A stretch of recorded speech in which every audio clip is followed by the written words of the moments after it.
Lord, please do not let me down. You promised me in your word that those who trust in you are like Mount Zion, which cannot be shaken, but abided forever. This is your word, O Lord. Please do not make me pay for my husband's sin. Emily cried out. Emily and Lucas had a match made in heaven kind of love. Everyone was envious of their love. Parents prayed their children had this kind of love. Their Instagram perfect love story broke the internet.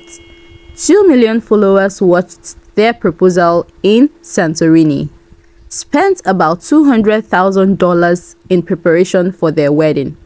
But behind the filters, a lie so dark it could send shivers down your spine.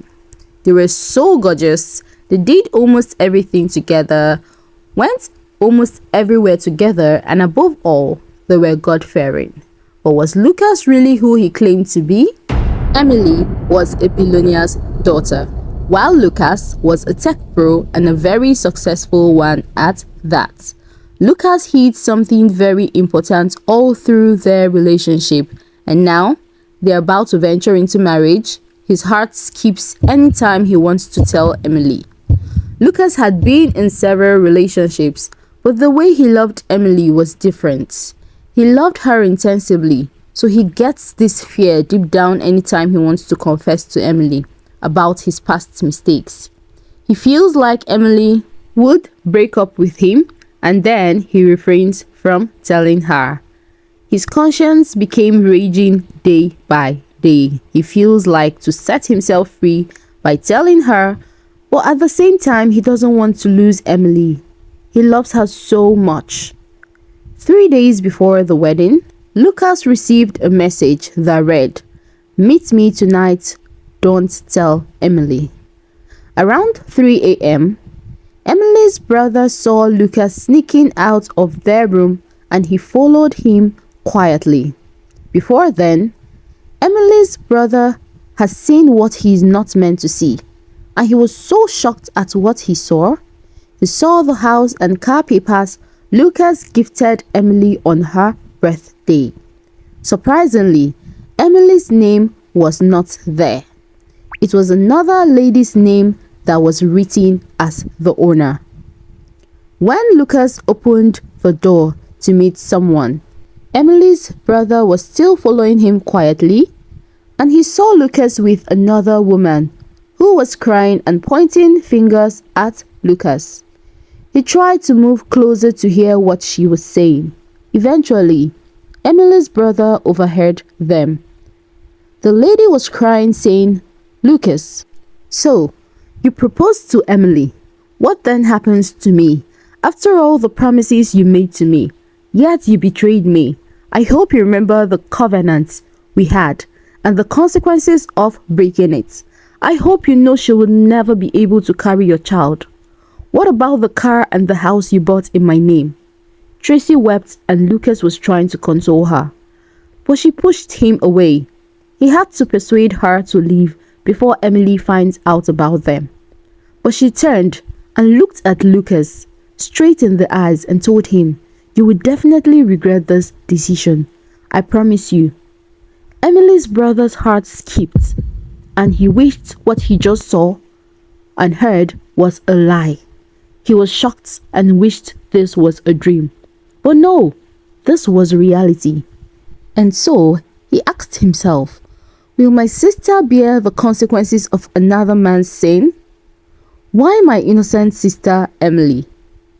God, is this man really from you? Can Emily bear this pain? But he quickly moved back to his room when he saw Lucas approaching towards the door. In the morning, Emily woke up with a weird feeling and shared it with Lucas. And she told Lucas, "My love, something doesn't feel right. I just woke up this morning with fear, and it's just 3 days to our wedding. Is God trying to tell me something?" Lucas shut down her feelings and encouraged her not to feel bad.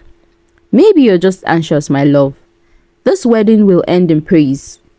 Later that day, Emily's brother approached Emily and told her, "Lucas is not who you think he is. Call off the wedding now." Emily looked at Lucas in a shocking manner and responded to her brother, "You must be joking.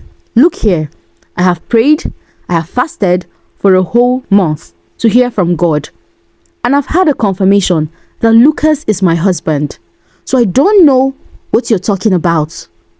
Emily's brother smiled and shook his head in a pitiable manner and told his sister, "Look here, God allowed me to see the secret because he loves you and don't want you to make mistakes." Emily, still in a shocked mood, replied and said, "What did you see?"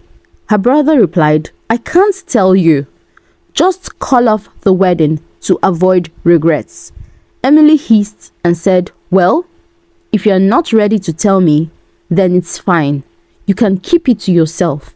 My wedding must go on." Emily's brother said, "Okay then, be ready to cry every day." Emily left angrily. It was the wedding day. Everyone was happy. Lucas was so happy, and Emily felt like it was the happiest day of her life. After their wedding, everything seemed perfect until Emily started experiencing series of unhappiness, and it made her always depressed. She would always be pregnant, but after 4 months, she would lose the child. None surpassed 4 months. Few years later, she was pregnant, and usually they expect that after 4 months, they would lose the child. But this one stayed. Oh, you needed to see their happiness. Lucas pampered her so much. They were so happy, but something bad was happening behind Emily. Each time Emily and Lucas had a fight, Lucas would pass the night in Tracy's house. Tracy, his ex. So they were sleeping with each other so much that Lucas began to neglect Emily. Emily sank into depression and kept wondering what had happened. She didn't know Lucas was having an affair. Eventually, when she found out, it broke her even more. She cried so much that she felt helpless. When she confronted Lucas, he denied it, and it got her angrier, despite the strong evidence that she had.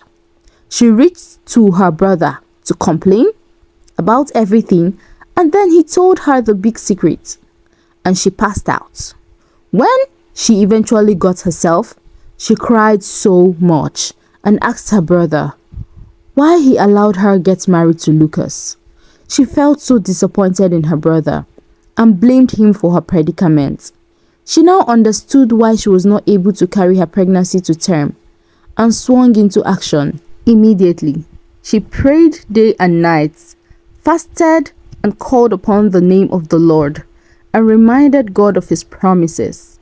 One night, when she was praying, she screamed out, "Oh God, please do not let me down.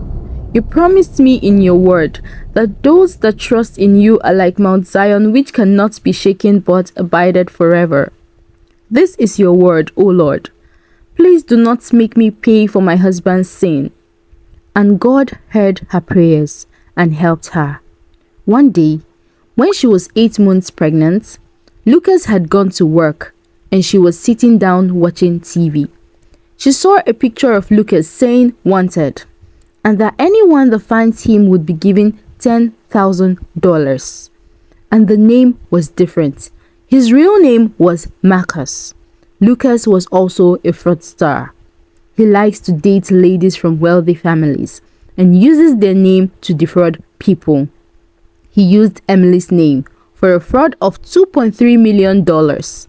That night, he didn't come home. Everyone had seen the news on TV, so Emily's family came around to console her. Emily cried her eyes out and blamed herself for not listening to her brother. 9 months later, God helped Emily, and she gave birth to a very beautiful baby girl, and she named her Shalom, which means the peace of the Lord. Her family was so happy for the arrival of the baby after so many years of waiting. Emily looked up to the sky and said, "I would lift up my eyes to the hills. From where does my help come from? My help comes from the Lord, who made the heaven and the earth." "Thank you, Jesus, for saving me," Emily said.